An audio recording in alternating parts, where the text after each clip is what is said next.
Hello and welcome to Eye of Gnosis. My name is Ewan and today we are looking at the Three of Swords as we continue our journey through the Suit of Swords. Now I have already started doing the Ace of Swords and the Two of Swords, so I do highly recommend going and looking at those videos to give much greater context to this one. And if you would just like to know the Divinatory Interpretations of this card, you can look down in the description and you will find a timestamp for those, but as ever I do recommend that you watch this video fully at least once before doing that, as you will have greater understanding in your divinatory readings if you listen to the whole video at least once through. So without further ado, we will get into the Three of Swords.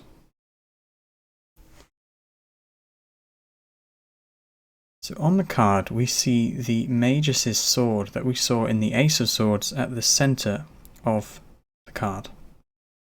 And it's pointing towards this white rose here. Behind the rose we see these stormy clouds billowing out.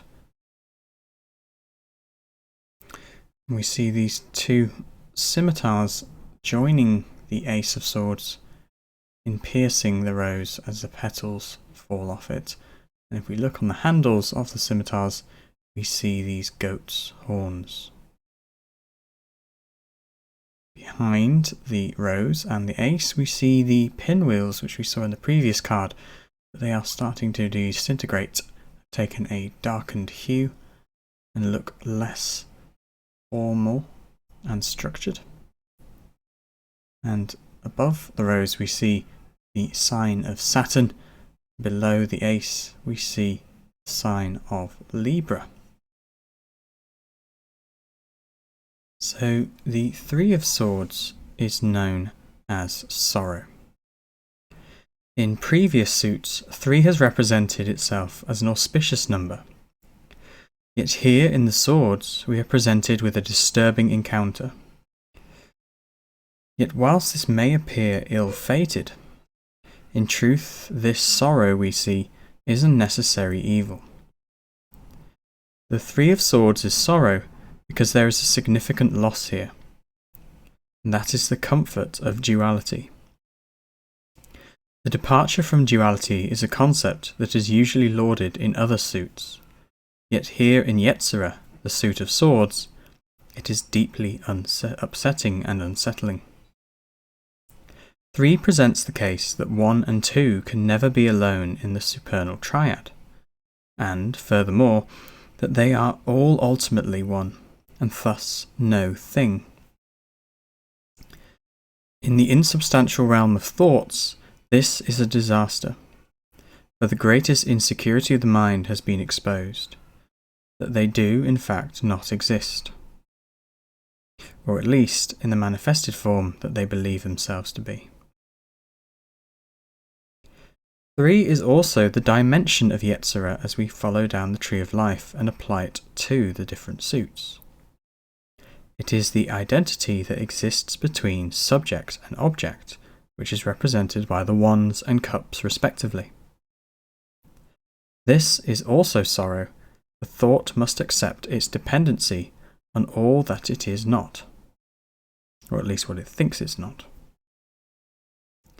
However, if thought can run this gauntlet and surrender the identity to its creators, then it will realise that 1 and 2 cannot exist without 3. Thus true stability is gained within the supernal triad through the beautiful tragedy of this sacrifice. If this does not occur and obstinacy rules, then thought identifies further with itself to justify its experience rather than understanding it, and the deluded ego, or demiurge as it is also known, is born. And do go look at the Four of Wands cards for greater understanding of this concept. And we will be covering it in the next card, the Four of Swords. Either way, with a third opinion, the so-called peace in duality that we saw in the Two of Swords has been lost, and thus sorrow reigns, whether it brings the argument further from or closer to the truth at hand.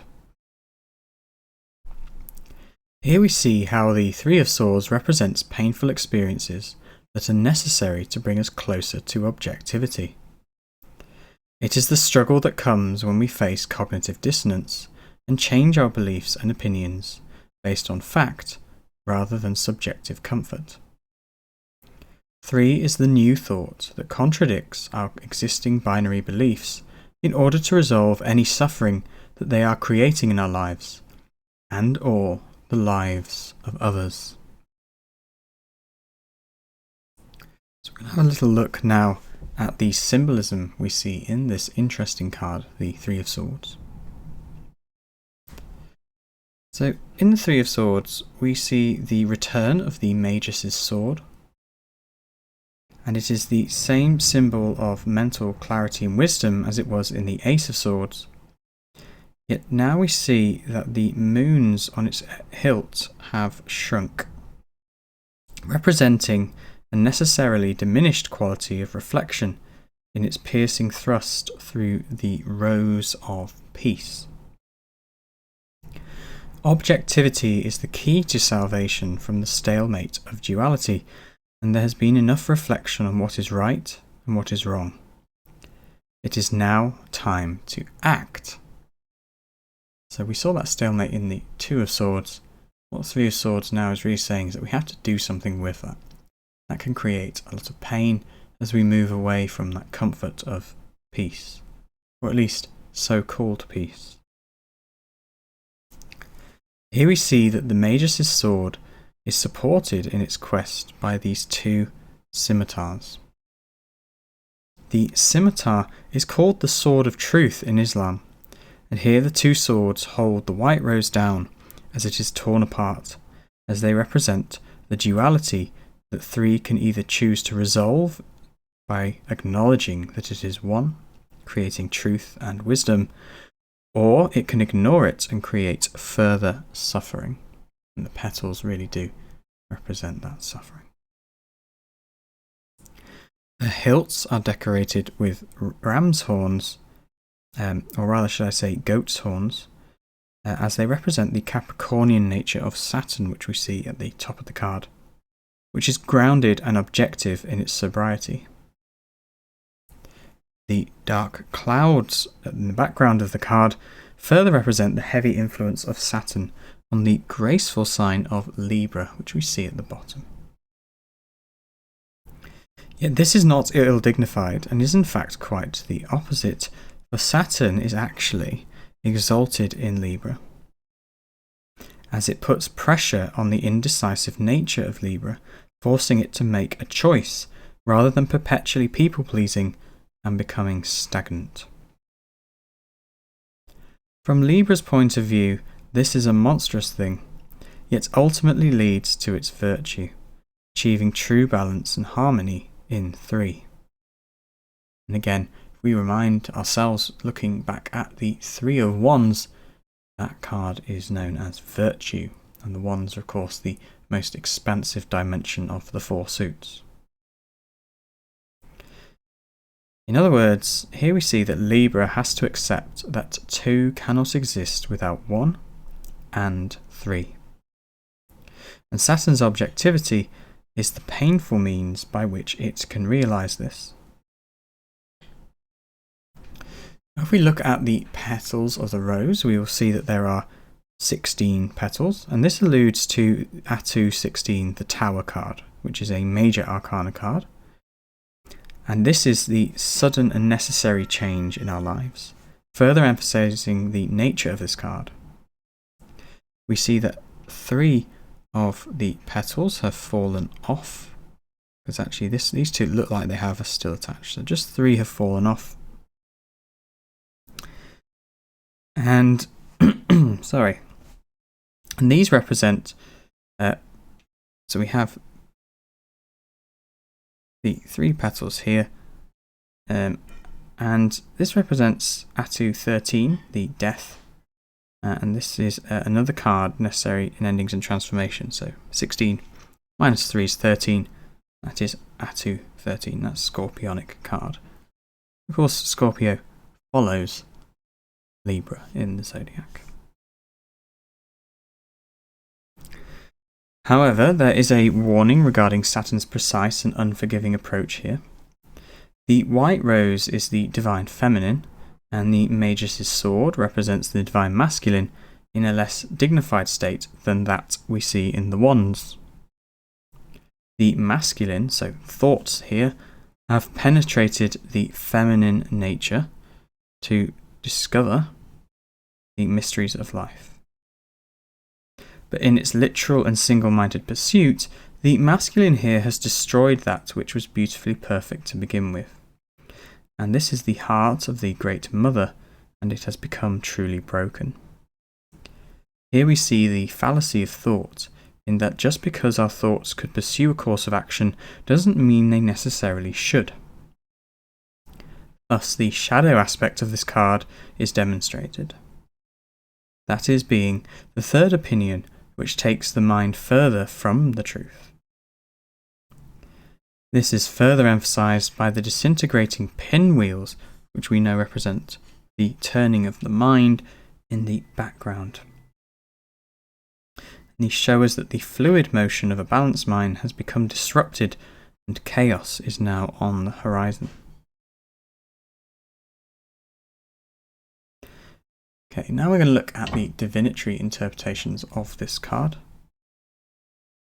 And the Three of Swords is sorrow for the loss of a balanced situation, whether it be for better or for worse. When well dignified, the card represents understanding, sobriety, awareness, sacrifice, and the loss of beautiful but false illusions. When ill-dignified, the card represents heartbreak, separation, delusion, pain, sorrow of course, and estrangement.